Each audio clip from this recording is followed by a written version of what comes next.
Well,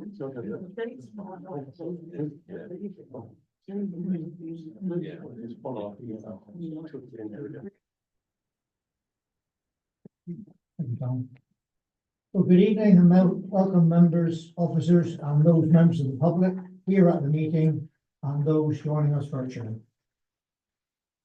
Moving on to the agenda, item 1, apologies for absence. Thank you, Chair. Apologies received from Councillor Dart, Councillor Locke, Councillor Ford and Councillor Shepherd. Thank you, Kirsten. Okay, moving on to item 2, potential minutes. Unfortunately, due to a clerical error, the minutes from the extraordinary meeting of the 14th of October have been attached to the agenda instead of the minutes from the 9th of September. Therefore, no vote will be able to be taken tonight on the minutes, and all outstanding minutes will be voted on the 2nd of December meeting. Apologies for that, but these things happen from time to time. Moving on to item 3, public contributions. There are no public contributions. Item 4, declarations of interest. You all know the score there, members. And on to item 5, agreement with, between agenda items part 1 and 2. There are no part 2 items. Item 6, urgent matters brought forward by the chair. I have no urgent matters. No, Chair. Thank you. Moving on then to item 7, the peer challenge action plan. Sorry, Cheryl. Councillor Cole-Hamilton. Under urgent matters, I just wanted to raise back the family farming tax that was announced in the budget. And just to make sure that farmers seek professional advice and know that there are different organisations available if they're feeling concerned, and would urge them to seek that advice. Okay, thank you. And talk with their family. Thank you. Okay, item 7, to receive a report on the peer challenge action plan update from Chief Executive.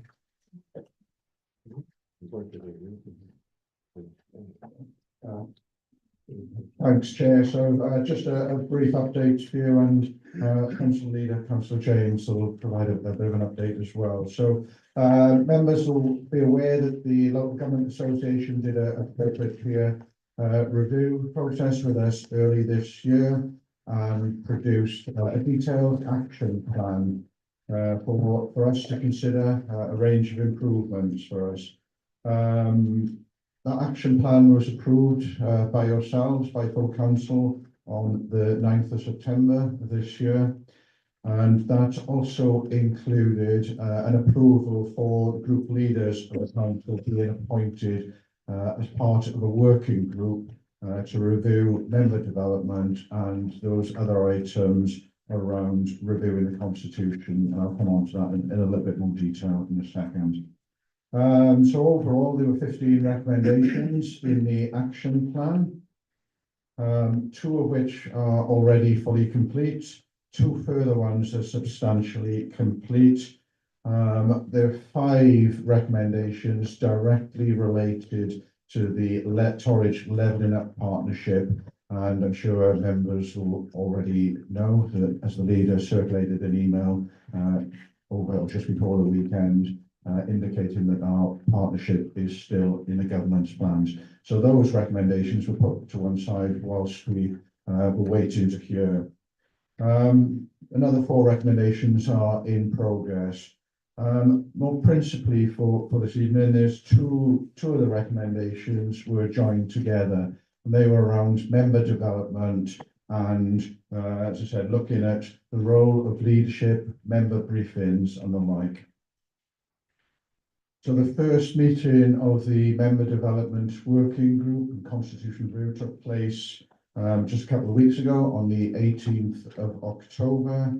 And at that meeting, the members considered items such as training and attendance at a variety of training sessions put on for members, the member induction process and the schedule of meetings, recognising, as I'm sure many of you do, and have that initial induction process, particularly for newly elected members, is quite an intense period so soon after the election. So we've been having a look at how that might be adapted, changed, and perhaps spread out a little bit more conveniently, specifically for new members, and also what can be put in place for members to join the council by election, so during the term.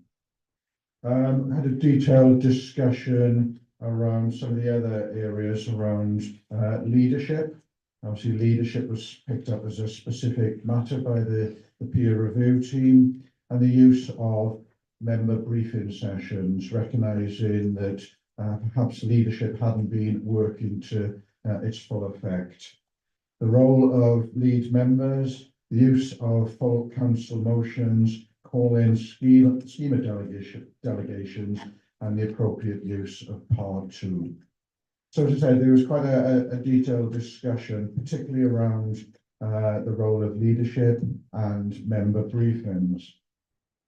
With a probable likely proposal to come to you at full council sometime in the future, perhaps removing leadership and looking at a more productive use of member briefing sessions, so members are fully informed what's going on with policies, strategies and projects in a more constructive and timely manner. Obviously, by looking at leadership in that level of detail, there are some other implications and consequences, particularly around the role of lead members and how that role fits into the council structure. So there's still quite a bit of work to do, and the intention would be to bring something back to you once the work of the working group has been concluded, with some ideas for your consideration. The actual peer team will be back to review progress against that action plan in the new year, and that's been scheduled in for April 2025, so a year after their initial work took place, and obviously they'll report back to us at that point. So at that point, I'll hand you over to the leader, Councillor James. Yeah, thank you, Chief Exec. Mine will be fairly brief. You've heard the progress we've made and the programme that we've got in place to look at all the things that you've been asking us to look at. The development group will be reporting back to you in detail about any arrangements that we do change. And whilst we do need to report back to the peer review and they will come and see us in April, it is possible that we may ask for some support between now and April, depending on how the discussions of the member development group goes. Obviously, there was a bit of a question over leadership. There is one in the agenda for a week, Tuesday, I think, on the 19th.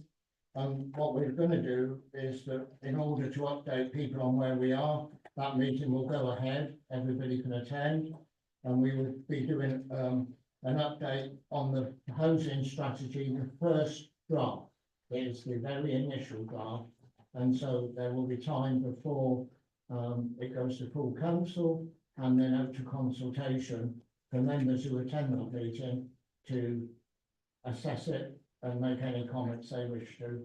And also, when it does go out to consultation, all members can make their individual comments into that process, and then that will go on from there. We're also on our strategy that we developed, which was having these draft meetings, is that the Levelling Up Partnership. Now we know very little. We were told quite late on Thursday afternoon. It's quite complicated. We were told originally that anything that was decided on in April, in the spring of 24, would not go forward, but we were told that stuff that had been worked on in 23 would. Fortunately, our officers have done a lot of work. We've got things in progress, and it complied with the strategy of looking at green energy and growth employment. We do know that there is a slight change of some emphasis onto housing, and we will be looking at how, with the housing strategy, how we can look at how we can deliver housing. There will be some funding coming out of NLC, whichever one it is, MHCLG, but we don't know yet. So basically, All we've been told is that the work we've done in 23 keeps us in the game. We're not sure how much, but we're assuming it will be the 20 million. And we're waiting to find out whether what we submitted would be acceptable by the government. And we don't know at the moment, but you will be updated, particularly if we know something by on the 19th in that meeting. Okay, thank you. Councillor David Benton, do you want to speak? Thank you, Chair. Well, I understood at the group leaders meeting we had that this would not be a verbal presentation to council, but actually in writing. I do think it's important that some of this stuff gets actually recorded properly. There's no use saying, oh, well, we pick it up on YouTube. That's not good enough. I do think we should have this, what you've said tonight and the chief executive should be put out and sent out to every member, because not every member is here in any case. So we've got a record of how things are progressing. Okay, it's a progress report. I understand that. But nonetheless, there's topics in there that you touched on that some members might have a view about and might like to get back to you or the chief executive to express an opinion on. So unless you've got that in writing in front of you or on the tablet, whatever, then it makes it very, very difficult, because my retention memory is ain't too good, but it never was. But never mind, it's very selective, so that's okay. All right. Thank you, Councillor Benton. I'll have a discussion about how we can get a briefing of where we are, out to all members ASAP. Thank you, thank you. Sorry, oh, sorry. Councillor Mrs. Benton. Thank you, Chair. Well, it wasn't very illuminating, this report, was it? 2 recommendations are complete. What 2? 4 recommendations are nearly complete. Which 4? And some of the others are at various stages. Which others? And there'll be a sometime in the future situation. When is that? This year, next year, sometime, never?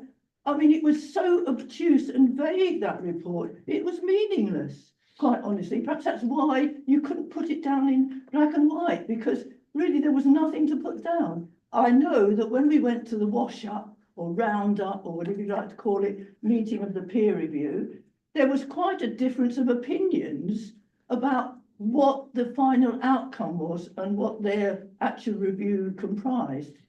And so most of us, or some of us anyway, have particular opinions about that review and want to see it progressed.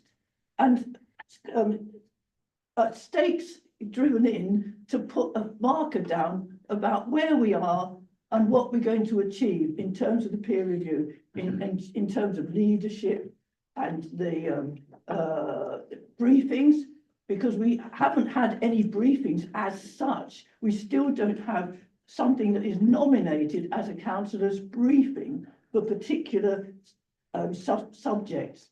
So coming back to your reports, I mean, they've said nothing. They've just said 2 have been completed. And I'd like to know which 2 they are, basically. And 4 are nearly completed. And I'd like to know which 4 those are, just so that I can strike them off my particular list. So thank you very much for your reports. I mean, they were amusing, but in terms of actually giving us some information and some kind of basic stuff that we can dwell on and consider and act on, they were just useless. So can you tell me at least the 2 that have been done? Can I have the name of the issues that you have completed? Thank you, Councillor Benton. As Councillor David Benton alluded to just now, he would like a written report. So hopefully a lot of those details that you've just mentioned as to which reports have been, completed, which ones are partially completed, you will have that information in a written form. But why not now? How ridiculous. Chair, so just to elaborate, so the ones that are completed are the recommendations linked to setting up the meetings of the statutory officers, so that's already done and in progress, and the risk management recommendation. The 2 that are substantially complete are the HR policies. There's one outstanding, which we currently working on with the unions for the menopause policy. and the comms strategy is done. There's just a part outstanding relating to member communications. And Chair, when we report next time, we'll put it in a written format. Thank you. Okay, moving on then to item 8 on the agenda, report on Councillor Thomas's notice of motion from full council on the 9th of September. Head of legal and governance is going to present the report. I understand that Councillor Simon Newton is going to follow. Thank you, Chair. Just to start off with and to clarify, I've received some feedback in relation to the report and how that has been set out. When a notice of motion is presented and agreed by full council, as an officer, I have to deal with the notice of motion as it is. I can't change the wording or look behind the wording of the notice of motion. And as that was approved at the last full council, that's why you have the report set out in its current format, dealing with the notice of motion and the ramifications for Torridge of the notice of motion. So from an officer's perspective, we have to prepare the report advising you of the ramifications, both pros and cons of that, and that's why you have quite the extensive report in front of you. I won't rehearse the whole of the report. I will just go through a few of the points within the report. So firstly, from officers and from Torridge's perspective, we would need to know what strategies would fall within the definition of important, both now and moving forward. I have set out within the report the amount of policies that we currently have within Torridge, and you'll see they are vast, and I think within all those teams and departments, we would class those strategies as important, otherwise we wouldn't have them in place in the first instance. Then the constitution, as it is currently set out, so you obviously have full council, and full council delegates down to the various committees certain roles and functions. So, for example, Community and Resources Committee already has numerous strategies presented to it, as do all the other committees when I went through. So the question would need to be asked, are those committees still going to be responsible for those strategies? And if not, it would mean rewriting the constitution as it currently stands. Then if there were working groups in relation to those policies and strategies, are the current committees bound by the views of the working groups? So there's lots and lots of different ramifications as it currently stands. So we'd have to review all of that, review our committee structure and review the responsibilities within that committee structure. Another ramification is overview and scrutiny. If we had working groups putting forward ideas, making propositions, as it stands, overview and scrutiny are separate from the current decision-making committee. So for example, if you're on C&R, you can't be on an overview and scrutiny committee because you're marking your own homework or reviewing your own decisions. So what ramifications or bearings would it have on our current overview and scrutiny committees? Then depending upon what strategies would fall into the notice of motion, we'd have to establish what staffing and financial implications that would have on us as a council, and that's something that I can't be very specific about without further guidance or further input from members on that point. If members approve the current notice of motion as it stands, the first thing we would need to do, and as you'll see in the report, is a recommendation that we have a working group to immediately review the knock-on effect and our current constitution, because at this stage it will be quite difficult for Torridge to make any timely decisions, having to work through different working groups, and also would have to review items such as our AGM, because currently, as members will recall at our AGM, you nominate who sits on what committees and when, but I think depending upon the outcome of this notice of motion as well, we'd probably have to have more committee meetings to kind of make those decisions. So the report isn't trying to be negative, it's advising as it currently stands. If that notice of motion went through tonight, it's not workable for us in the manner that our current constitution is set out. So there would be a lot of work that would have to be done. I know from the notice of motion, a couple of the policies were mentioned, so JPPC was one of them. That causes different problems for us, bearing in mind it's a joint committee with North Devon. And that the appointment to the JPPC has already been agreed by full council. We've also got the thematic working groups, and full council agreed that the chairs of the JPPC would be responsible for that. So there's lots of knock-on ramifications that members will need to decide if this notice of motion is approved tonight. But if it is approved tonight, I think the first thing would be for members to decide that we have a working group and to nominate members to sit on that working group. Happy to take any questions, Chair. Chair, on point of order, this notice of motion was carried at that council meeting, so not a question of it, whether or not we continue with it.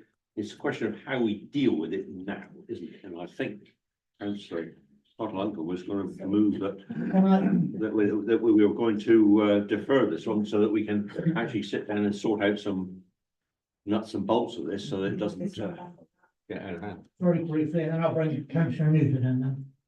So when notice of motions are agreed, they are presented a report to the next committee that is responsible for that notice of motion. So that's why it's here tonight with the full officer recommendation. And I'll just hand over to Councillor Simon Newton, my lead member.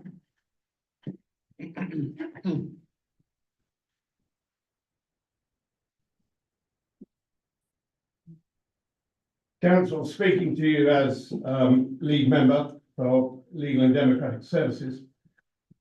Firstly, I view this as a matter, one of process, of practicality and common sense. I certainly don't view it as a political issue. There are some in this room who do. I don't, and I believe that is where it should be. As I said in my email to all councillors earlier today, although well intended, well, I hope or presume so, this notice of motion is in fact unnecessary, as measures to address all these areas were already well in hand, well before the notice of motion was presented. Had there been some dialogue beforehand with various levels of leadership within the council, then I'm sure the notice of motion may never have been submitted. Furthermore, ongoing debate around the notice of motion appears to have heightened some members' concerns, perhaps creating scenarios in their mind that just do not reflect reality. Let me explain further. We've heard from the Chief Executive the observations from the Corporate Prayer Challenge being considered by group leaders and a member working group, all authorised at our last full council meeting. Of course, we group members or group leaders had met well before the last full council to agree the detail to be put to full council for approval. Detail that we agreed unanimously at the time. So group leaders knew well in advance, before the notice of motion was presented, that the review process was what it was to be. And so I find it rather odd that, having agreed one process to address issues raised by the peer review, some group leaders now appear to be supporting a more radical alternative approach. In my world, once you agree a plan with others, it's customary to stick to it. Turning to the sort of things that we're looking at. Member briefings, as was mentioned earlier, bi-monthly. We've already had one in that new format, only looking at 2 subjects at a time, so we get the detail. Again, covering all major projects and policy creation in the council's work programme periodically. Next, I would mention, because it was raised in the notice of motion specifically and also in the follow-up email, housing strategy. As the leader mentioned, as understandably of great interest to all of us.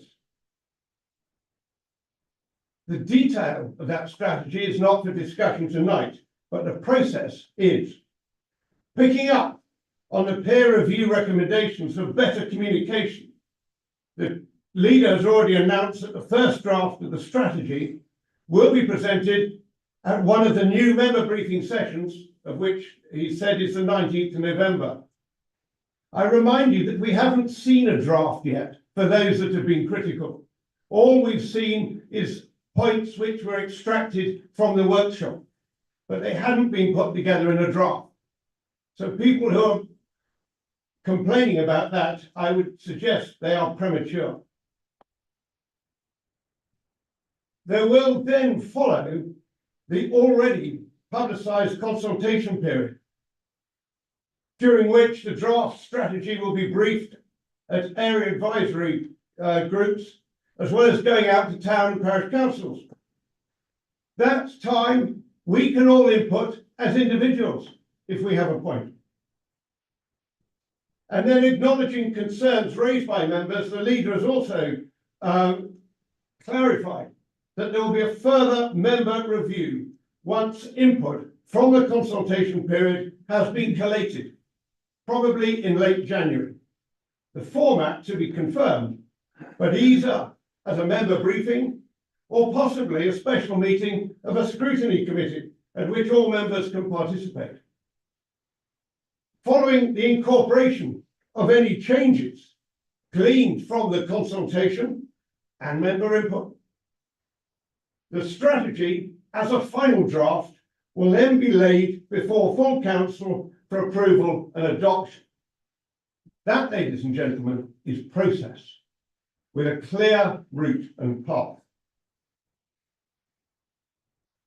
There was concern raised about officer or member led. All I would say is councillors direct and authorise, officers deliver. I would have thought that actually they do it well here, and I certainly doesn't give me an issue.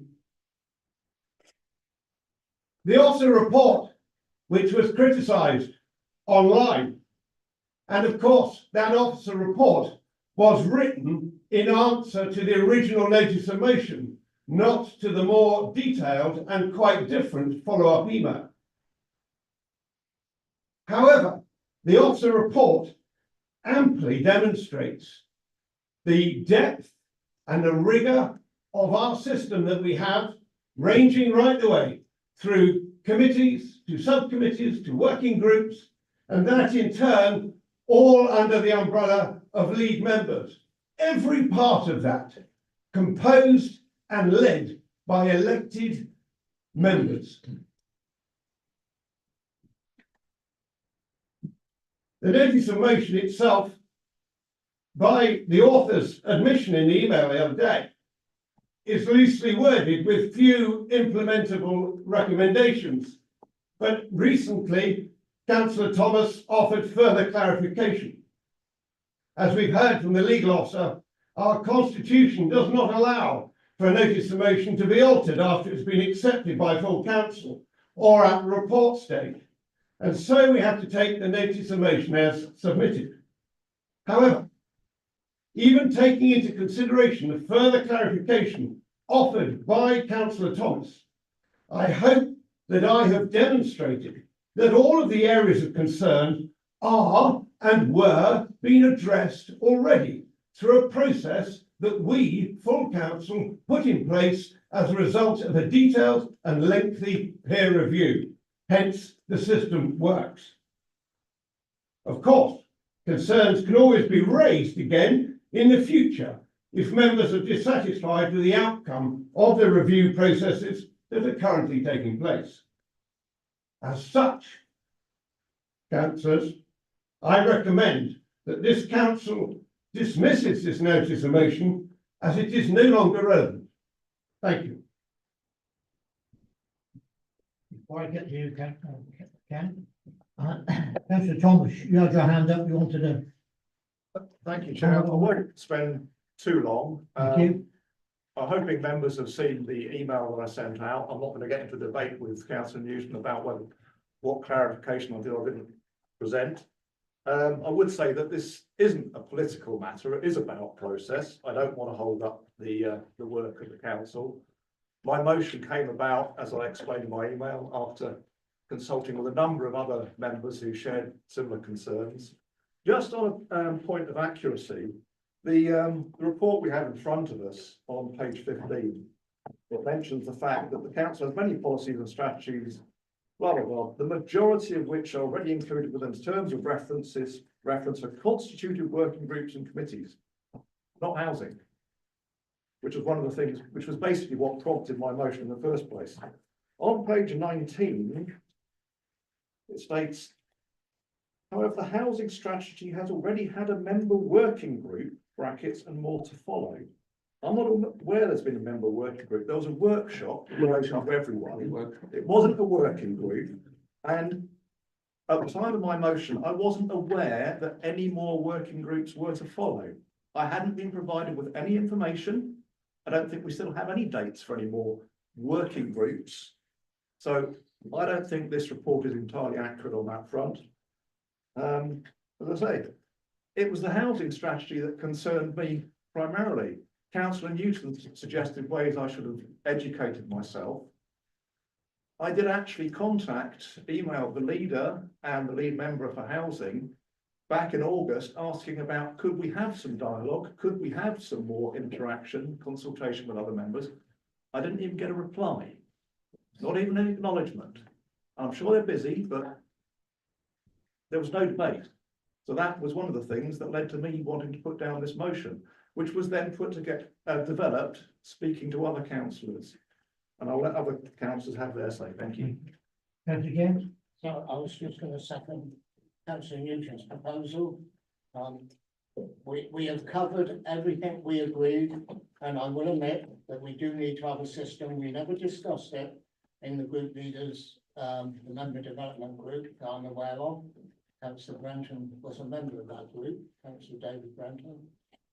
So we have covered it. It probably is an issue, which I accepted earlier, that we probably need to get out a programme of what we've done and what we're doing in that member working group. I've not got an issue with that.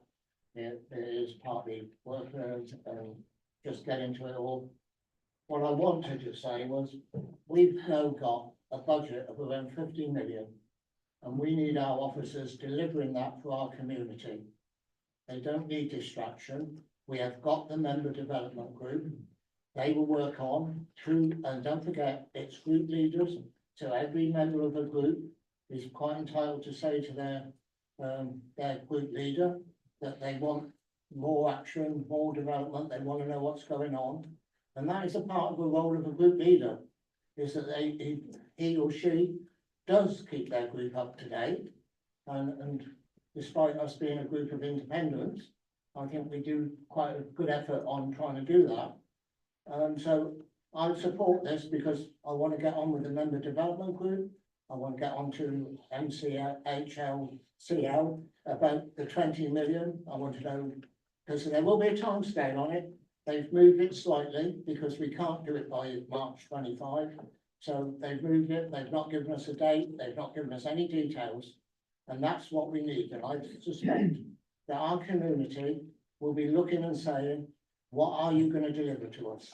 They're not going to be worried about who sits on what committee and how that committee works. They're going to say, what is this council delivering to our community.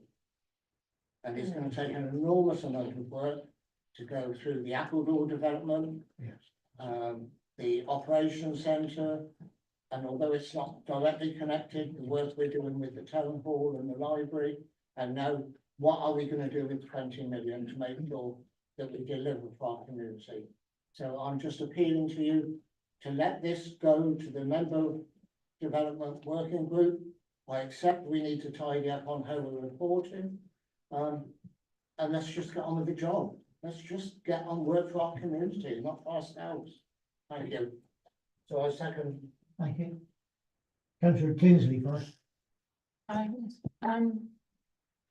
you, Councillor Newton, for replying, because I think one of the grievances that people have had is that, as Councillor Thomas said, that email communications have not been picked up. And I personally, as a new councillor, I don't understand the system particularly well. But when I send an email, I've done that 3 times over raising concerns about various things. I just haven't had a reply. So I think that there are concerns that do need to be taken forward and not just batted away. And I accept that there's a system for doing that, but perhaps there's communication that needs to be improved, and communication is not just top down or ordinary councillors asking for clarification. It needs to be in multiple directions. And I think one of the things that is slightly niggles me is the idea of a briefing, because briefing sounds very top down to me. It sounds as if we're being told, whereas I think in perhaps, for example, in the housing strategy, there's a need for actual discussion and some discussion about prioritisation. The strategy is supposed to be about focusing resources, so it's not just a briefing, but a discussion about what we think the priorities are. So, but I do think that this meeting is not the right place to be discussing this. And I know Councillor Cottle-Hunking is going to support, going to make a proposal just now, which I would support. Thank you. Councillor Mrs. Brayton. Thank you, Chair.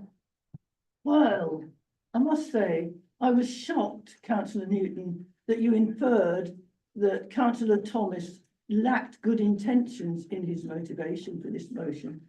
Because the intention was because people were disappointed and had perceived obstruction by negligence to their attempts to do their jobs as councillors. And that's the crux of this matter. It's about the fact that we're elected representatives for our community, and some of us at least found that we couldn't do that properly, not to our standards anyway, because we felt we were either misinformed, uninformed, or left out of the discussion. And of course, Councillor James, the floor of history is littered with pieces of paper covered in processes that wasted money and caused great harm to people. The idea that a process is so sacrosanct that it cannot be altered and must not be considered again is, well, it's lamentable, quite honestly. We may have all this money, but we've got to use it well. And I'm sure that all of us, especially those of us who feel we need to know more, do more, have more influence on what's going on, because we're elected by our community, we want to use that money well, just like you do. You're not the only one here who wants to use council money well for the sake of their constituents. You're not the only one that wants to have a good housing strategy for the sake of their constituents. We all want that, but we need to know what's going on and we need to be informed. And the peer review group made it absolutely clear that that wasn't good enough at that moment. And we're still not happy about the way things are going now, especially after this response, I can tell you. So the issue is really that questions haven't been answered, questions to council. There's innumerable incidents where councillors haven't achieved the information they felt they needed and that they wanted to get. And that's why this has arisen, this situation has arisen. But let me say that challenging things, querying things, doing due diligence is not wrong. It isn't a nuisance. It isn't troublemaking. It's actually doing the very best. And the reason why you were elected, that's why we were elected, to do that for our constituents and to make sure that this money that you laud is used properly and sensibly for the people we represent. And we need to do that by having the information that at the moment we don't feel we have. No need to respond to that, councillor. Councillor Connor. Yeah, so I can understand both sides, because I understand it's very complex, the notice of motion, and the report that comes back sort of highlights how complex that is, and it would take a lot of work. So that's why, in my view, and we've discussed this as group leaders, that it would seem a sensible way forward to defer it. I don't think that would create any, from my view, I don't think that would create any issues with what's happening in the council. That can carry on as normal, because we won't have made a decision on it. It's just deferred, and then it will allow us time to have more informal discussions, to raise different issues that we want to raise, and that would feed into, I know we've got that peer review, peer feedback, member development, and then what we discuss within that bigger meeting, longer meeting, informally, that could feed in, and as group leaders we have a better understanding of what people would like to amend going forward that we can include as part of that peer review. So I think it would work well together. That was why I will propose that we defer it, have a member briefing. And when we say member briefing, I think that should be a discussion. I think the word briefing is maybe not the right term, but I don't know what else you could call it. You could call it member discussion. So that's my proposal. Is there a second? I second it. Councillor Whittaker. Thank you, Chair. I just wanted to say that for whatever reason, right or wrong, we were given an enormous amount of information. Information which I think is extremely valuable. Information that I've got to be honest, I haven't read for a very long time. In fact, some of it I doubt I've ever read it at all. It wasn't an admission, quite frankly. But I think that we mustn't bypass that. It was a huge amount of work for Stacey, and whether it was the right amount of work at the right time, it was very complicated to deal with that notice of motion. I mean, I understand that.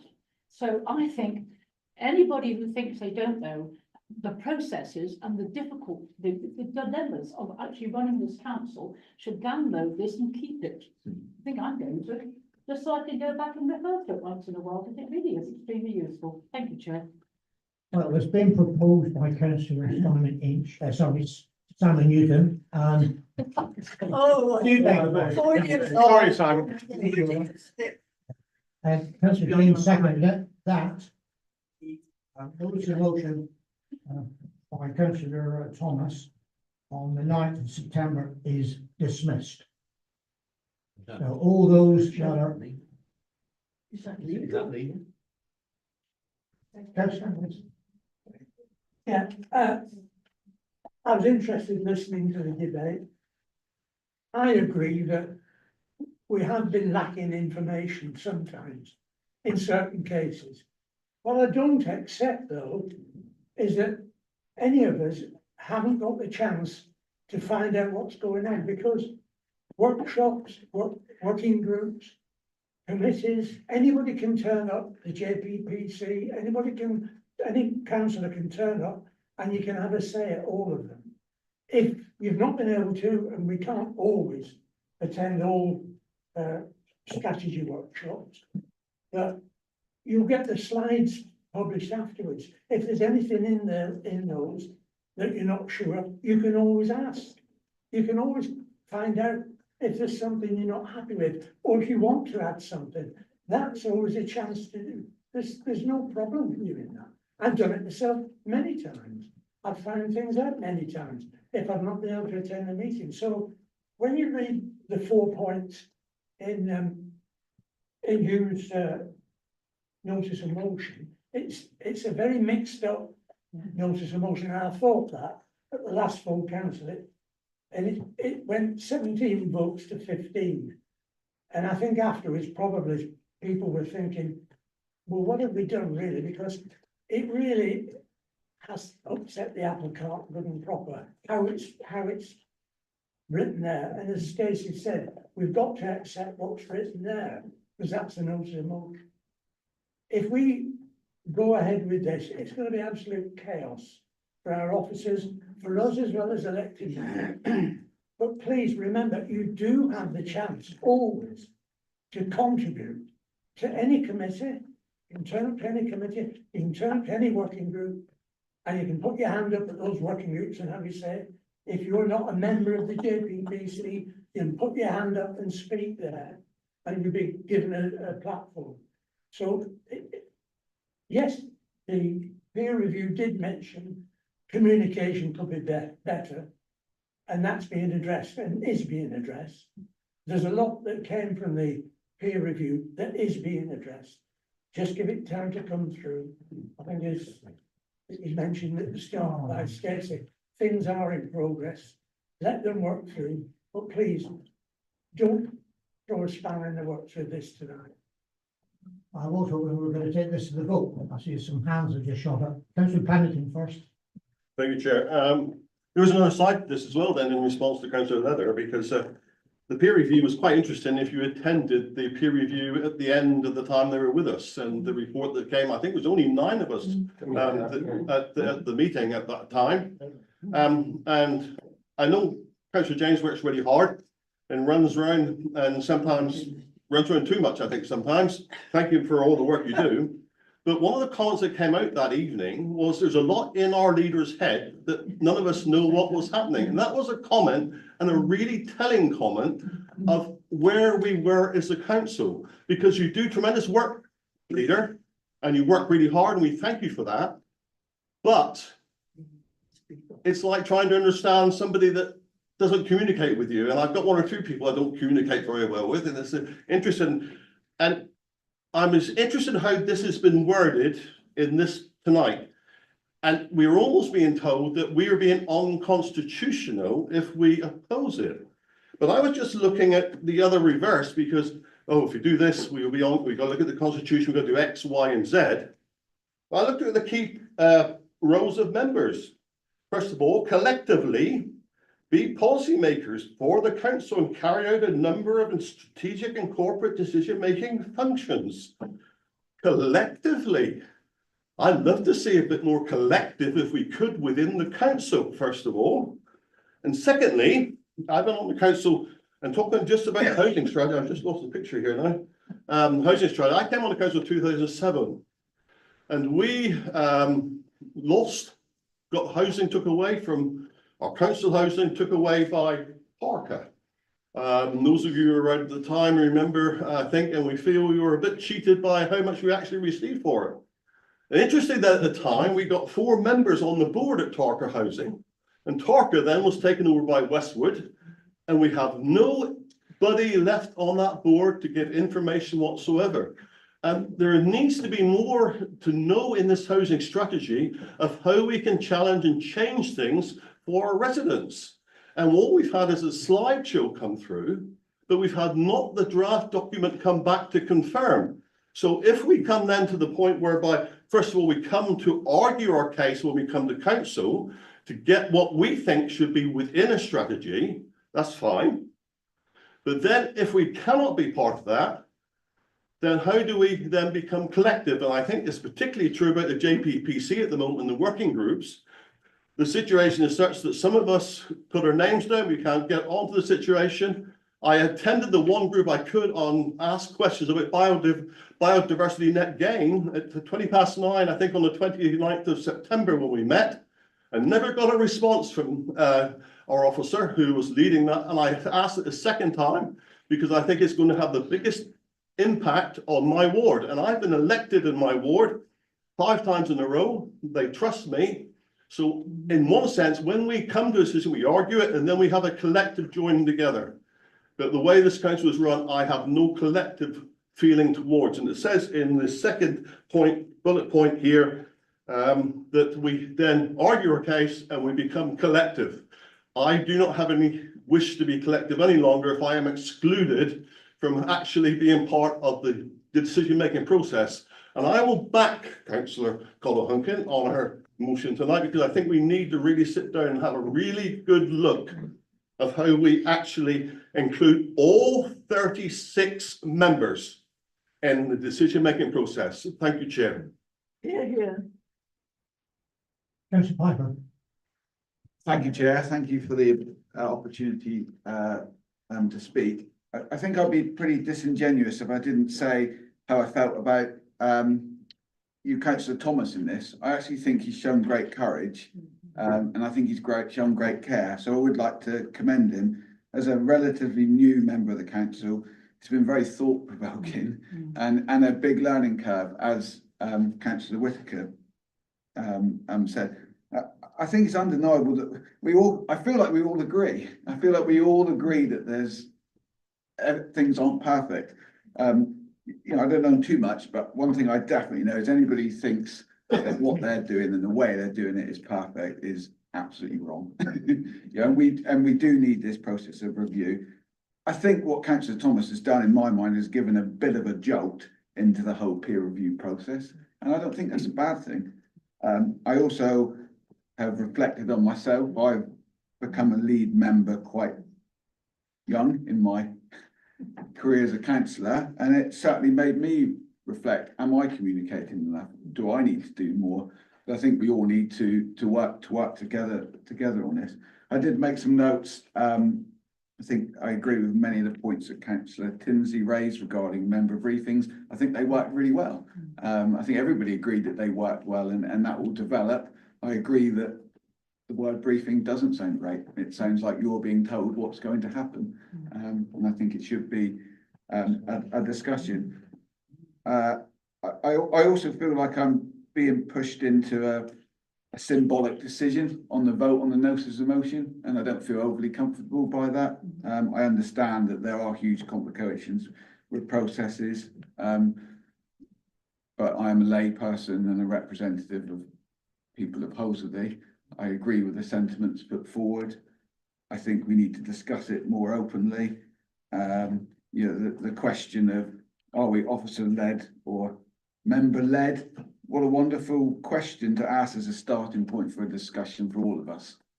Members, officers, I think we need to be grown up enough to self-critique, and hopefully we can do that. And so I support the sentiment of Cheryl's proposal to take this forward to more discussion and feed into the whole peer review. Thanks for the ability to speak, Chair. Right, we have two motions. Well, You got your hand up, Councillor Brandon, did you? I did, yes, Okay. yeah, I'm seconding the one for. Yes, we got that earlier.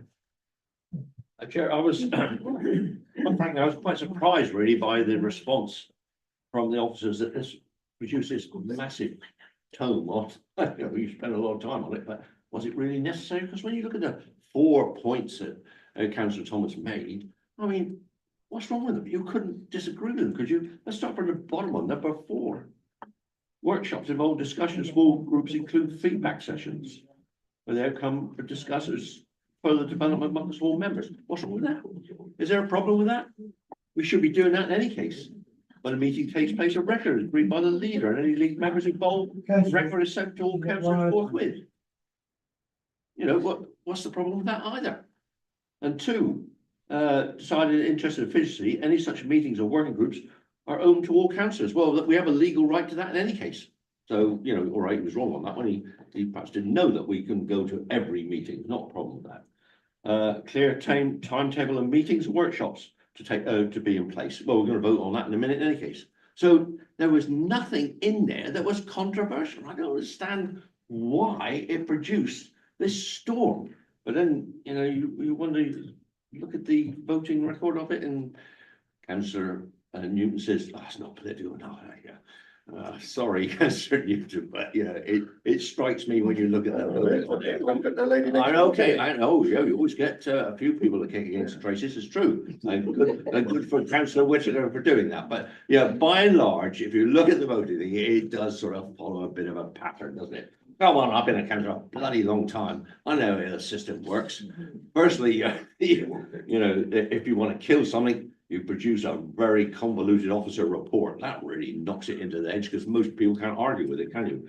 But, you know, I do think if we have a deferment and we get Councillor Thomas and other interested people to come out with their concerns, we could come up with something a bit better. Because if you support Councillor Newton Singh, I think the peer review will have a bit of something to say about that. We're not good on our communication. We admitted that. And we got to do something to really get it better. And I do think if we have a deferment and get the interested parties together, including you, Councillor Newton, because you're the lead member, so that we can get a good solution to this, because that's what we need at the end of the day. And we can then progress without any suspicion, fear, or whatever. Thank you. Right, we'll take this to the vote. We've had a lot of debate on it, so it'll be proposed and seconded that the notice of motion, Councillor Wheatley proposed on the 9th of September is dismissed. All those in support of that, please show.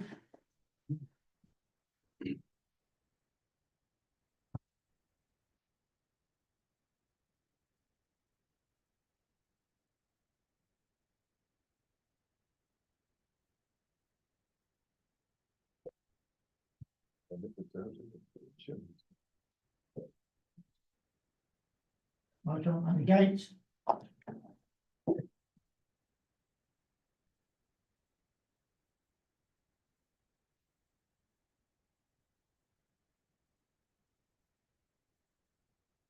And abstentions?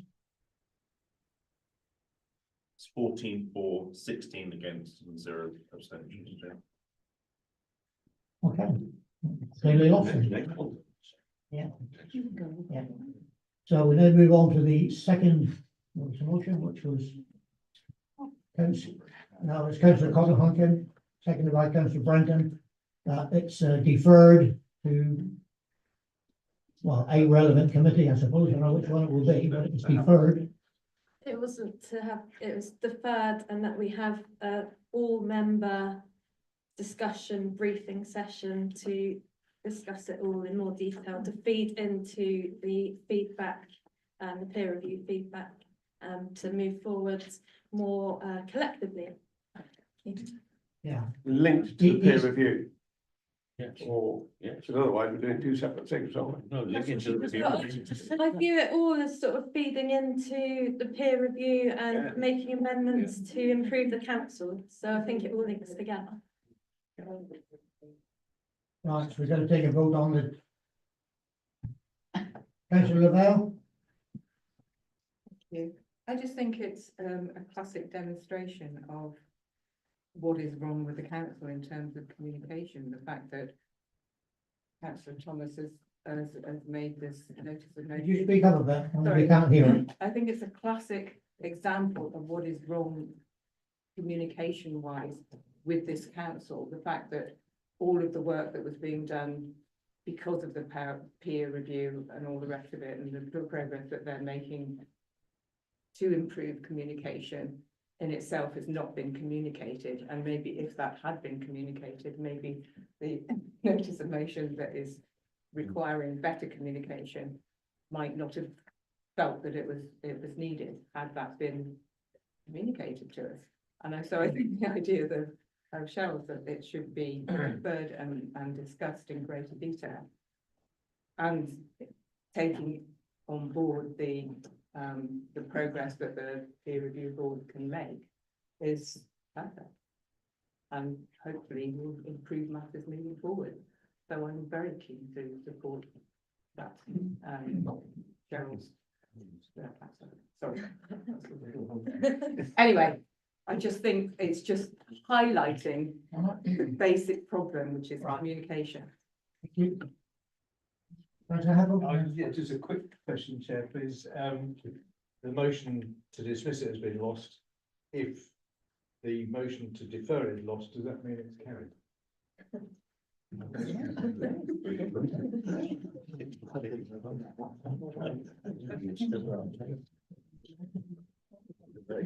Certainly a bit of head scratching there.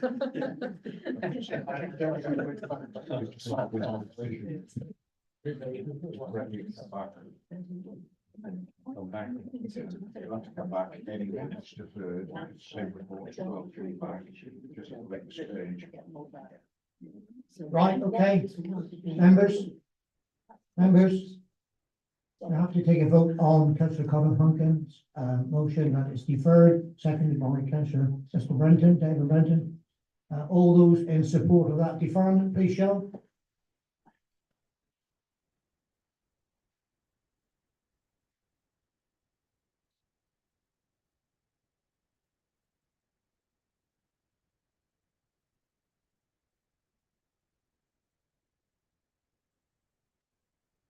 And against?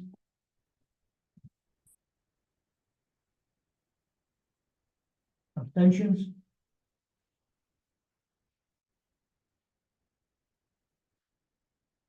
Twenty-one for, 9 abstentions, Chair.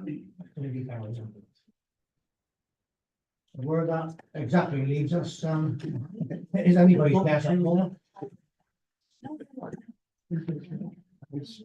Councillor Hunkin, briefly. So when we have that discussion, make sure you come prepared and bring everything that you want to say to that meeting so that we can discuss it. I doubt very much whether we can say any more than what's been said tonight, will it? Or we go?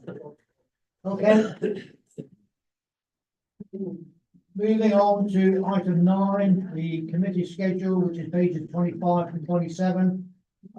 Chief Exec is going to read the report.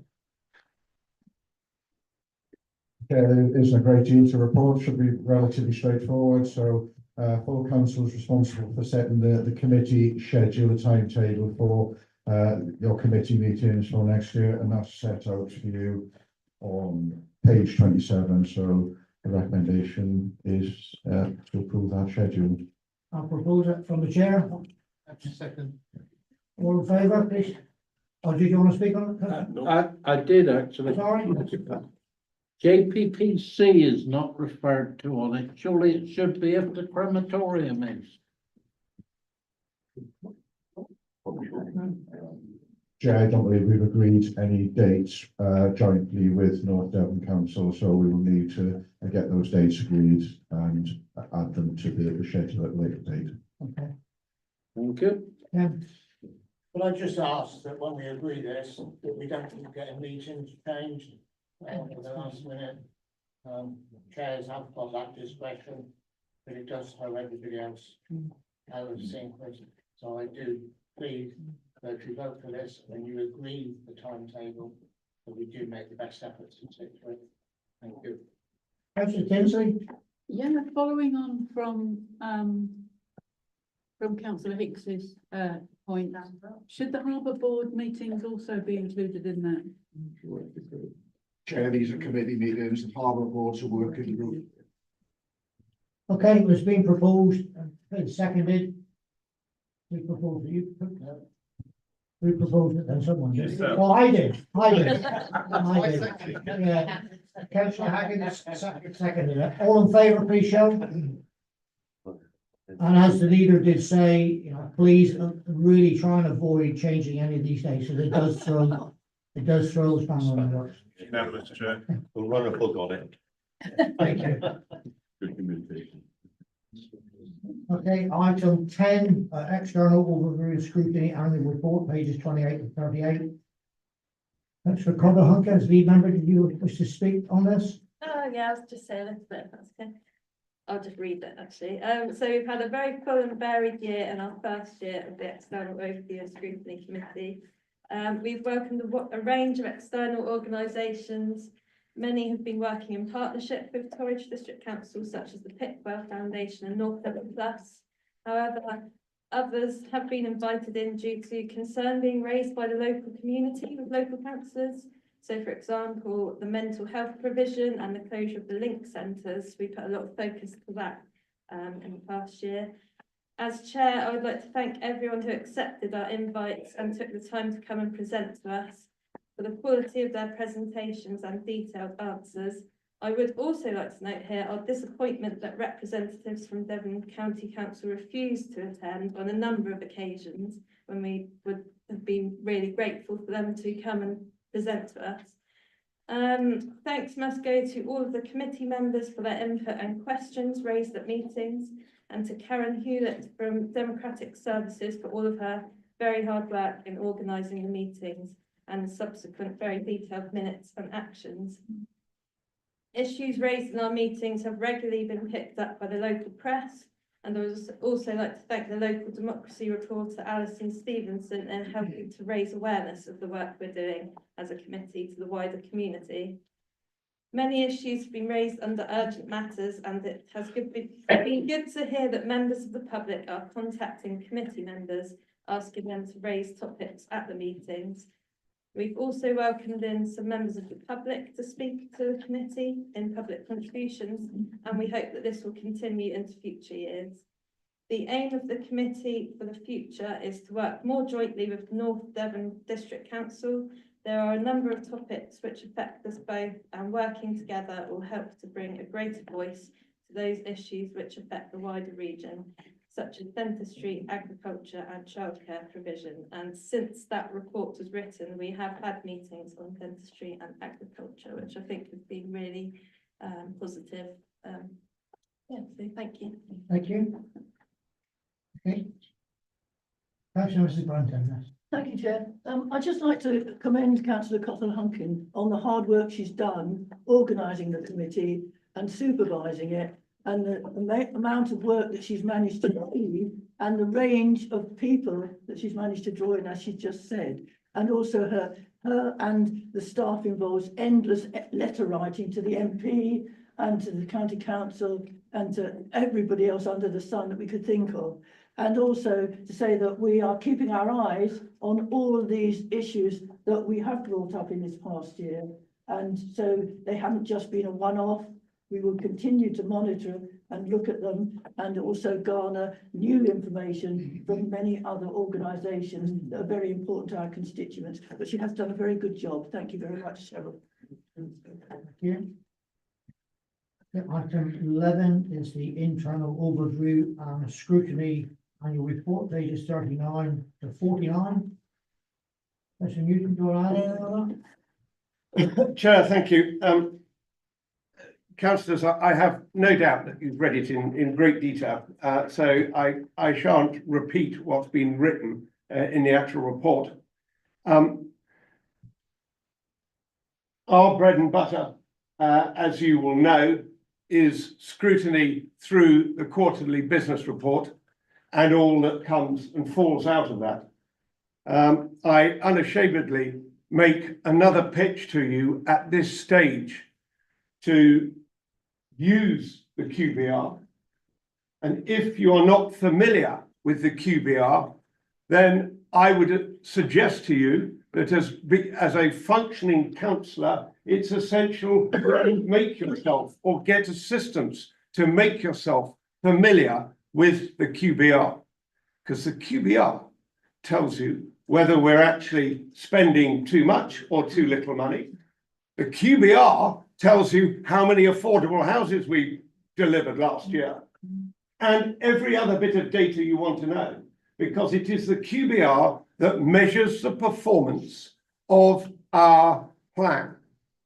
And it is recently, within the last couple of years, rewritten to make it more user-friendly, hopefully, so that we can understand it better, written in a language that we can follow. So I'd make that pitch that if you're not familiar with it, and then if you're joining as a new councillor or whatever, there's no reason why you would be familiar with it, but please inquire, and we can make sure that, and John Wanted will happily provide familiarity training on it, because it is a very valuable document. It also takes a vast amount of officer time to compile 4 times a year. Also, you'll see there that linked with the QBR, we also scrutinise the capital programme and we also look at the midterm financial strategy. In addition, we were directed this year to create a social value policy, which we did through the creation of a working group, and that was produced eventually to full council, which you approved. In addition, as part of routine scrutiny, we've looked at the census because that gave us more data that we could look at, and the census was published this last year, the last census that was done, and that allows us to look at whether we've still got the right emphasis in the right place concerning population shifts, trend shifts, etc. We've also looked at, particularly this year, our capability in certain areas that gave us a certain amount of concern. So we looked at our capability and our capacity within planning enforcement, for instance, and also environmental enforcement. We've also been looking and continuing to look carefully at the strategic asset management plan, how we account for our real estate. Not only knowing what it is, we do know that, but more the point of what condition is it in and what are the likely costs to maintain it at a satisfactory level going forward or in the future. Because we need to know whether actually there is a huge unknown snowball of cost coming down the track at us in 10 years' time for millions of pounds that we haven't got sight of. And new procedures are being developed, which will actually make asset tracking much better, much easier to do. And it's a question of update, and there's progress there. In addition, not mentioned on here, but it's been taken by the by officers on for when the next budget policy comes forward. We have expressed a view that this council should have a proper reserves policy, which at the moment we do not have a stated reserves policy. We tend to have a reserves policy that says whatever's left is our reserve. Well, we believe actually that there should be more science involved in saying how much should be in reserve, etc. That is a view that we have stated. That is still work in progress. The last one, going back to the QBR, in fact, is the QBR is there's one out at the moment, is published nowadays and sent to all councillors, and you are invited to submit written questions, which we value greatly. And slowly, more councillors who are not committee members are starting to ask questions and put in questions. Those questions are then, we get a detailed officer reply, and then we discuss it in committee. So I would encourage you all, if you've got questions, to submit questions. It's a process, it is working well, it's getting better. But it should be an inclusive process. At the moment, it tends to be just the committee. And I want it to be wider than that. I've been trying to make it wider for the last couple of years. So the mechanism is there to do it, but try to find time 4 times a year to actually dive into the QBR and find something that interests you, that you don't understand, and ask a question about it. And that way we can then get some answers. Thank you, Chair. Councillor Branton. Thank you, Chair. Can I ask Councillor Newton on the forward plan, if you like, continue to scrutinise review of the estuary strategy? Are you would be working with or consulting with North Devon District? After all, we do share the same estuary, and the Water Working Group have had their first sort of pilot meeting with North Devon. I really don't want to be treading on your toes or vice versa, whatever. I mean, is there room for Sorry, a very good question and an omission on my part. We have for some time expressed continued concerns within internal scrutiny that all the various different components which actually feed in and link into our estuary, which is a key asset, are working in complete isolation and uncoordinated. Whether it's heritage, whether it's harbour board, whether it's leisure use, etc., etc. And there's this great asset. And we just ask questions. We used to have a harbour master who used to come forward every QBR and would demonstrate a greater and greater cost and loss. But we're running a port, but etc. I know we're doing some stuff up at Appledore now, but we asked the question, for instance, is the port of Bideford an outdated view? And actually, the realistic thing is that waterway is something now other than a port. And perhaps we shouldn't be looking at it like that. We should be looking at it in a different way. It's not for us to say what it should be. What we're trying to do is just get a very dormant estuary strategy, which hadn't been updated for a long time. And we pose the question, either does it need a rewrite? Does it need an update? Whatever, it needs to be more holistic. It needs to bring in all the different things that actually connect to the estuary. And that, of course, would also include North Devon. Yes, that's it. The outcome of that is that it is being updated. I'm looking at Sean. Right? I've got that right? Chair, yes. Nod? Yeah, if you remember, a report went to Community Resources and they've resolved that it should be updated. Yes. And that North Devon would be one of the key constituents in that. There were financial costs involved, and therefore it wasn't our call. It had to go to CNR. The upshot was that it will be an update rather than a rewrite. It also wasn't actually a rewrite, wasn't in our strategy, and as such, there wasn't a funded work line for it. But it is being updated, and in that update, I very much hope, and we will be looking out for it to pull all the various bits together. It's not for us to actually write that, but we're poking it with a prong. Thank you, that's it for noting.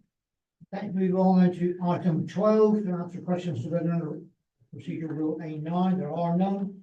Petitions, there are no petitions, notices of motions. There are no notices of motions. Part 2, so I can declare the meeting closed at 12 minutes.